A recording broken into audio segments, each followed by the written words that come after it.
सामाजिक वातावरण और मानसिक स्वास्थ्य का आपस में गहरा संबंध है।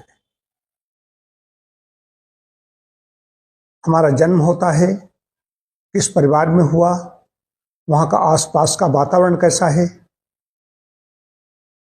उस पर हमारा मानसिक स्वास्थ्य निर्भर करता है। अधिकांश लोग ऐसे लोगों से घिरे हुए होते हैं जो नकारात्मक सोच के होते हैं। नकारात्मक सोच वाले लोग तनाव देते हैं, एंजाइटी देते हैं, डिप्रेशन, अवसाद देते हैं छोटे पर से ही, लेकिन धीरे धीरे व्यक्ति अभ्यस्त हो जाता है। हम पास पड़ोस में कोई कूड़ा हमारे घर के सामने फेंक देता है, अब तो नाराज होते हैं, उसका विरोध करते हैं। लेकिन ऐसे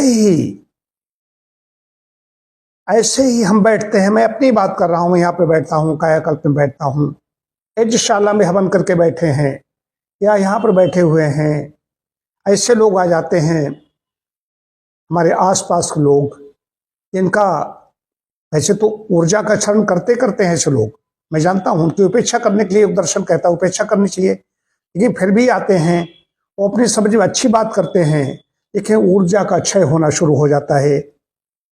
व्यर्थ की बात करते हैं, व्यर्थ का कूड़ा कचरा हमारे दिमाग में डालते हैं, लेकिन हम इसको समझ नहीं पाते, हमारी ऊर्जा नष्ट होती रहती है। तो ये या तो एकांत में रहें, मैं कहता रहता हूं अकेले रह लीजिए, लेकिन अकेले लोग रह नहीं पाते। एकांत में जो साधक होगा वो रह सकता है। जो वातावरण है, जो परिवेश है, वहां पर अकेले रहें, अच्छी पुस्तकों के साथ रहें, जप तप यज्ञ होम हवन जो कुछ करना चाहें ये सब करते रहेंगे तो उससे मैं समझता हूं उसका मानसिक स्वास्थ्य अच्छा रहेगा। मेरा ये कहना है, टॉक्सिक रिलेशनशिप जो है, ऐसे रिश्ते हैं जो हमें टॉक्सिन, हमारे अंदर विष पैदा करते हैं, हमारे मन को खराब करते हैं, हमारी प्रसन्नता को नष्ट करते हैं, उनको त्याग दीजिए। बिल्कुल देर मत लगाइए, और थोड़ी देर तक नाराजगी रहेगी, धीरे धीरे धीरे धीरे सब हर चीज नष्ट हो रही है, सिद्धांत है, वो भी धीरे धीरे शांत होने लगते हैं, सब कुछ होने लगता है, या वो अपनी धारणा ठीक तरीके से बना लेंगे।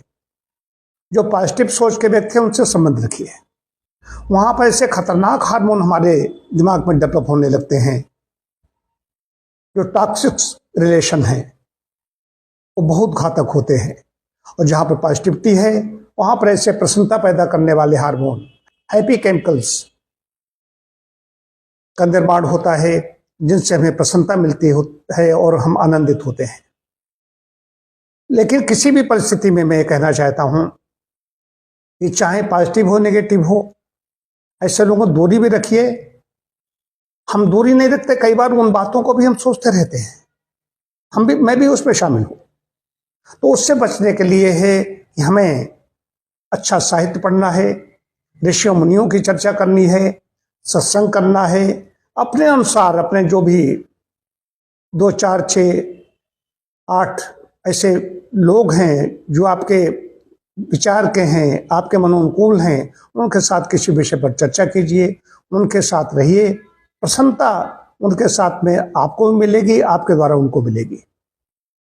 तो ये बड़ी चीज है कि हम इसको ध्यान नहीं देते हैं कि हमारे अपने कूड़ा कचरा जो हमारे मस्तिष्क में आ रहा है, इसको कैसे बचाएं।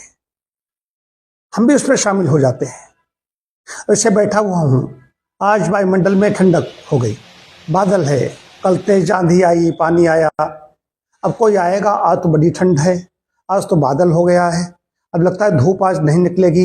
ये व्यर्थ की बातें हैं। इसीलिए कहा गया कि वाणी का संयम कहा गया है। व्यर्थ बोलना,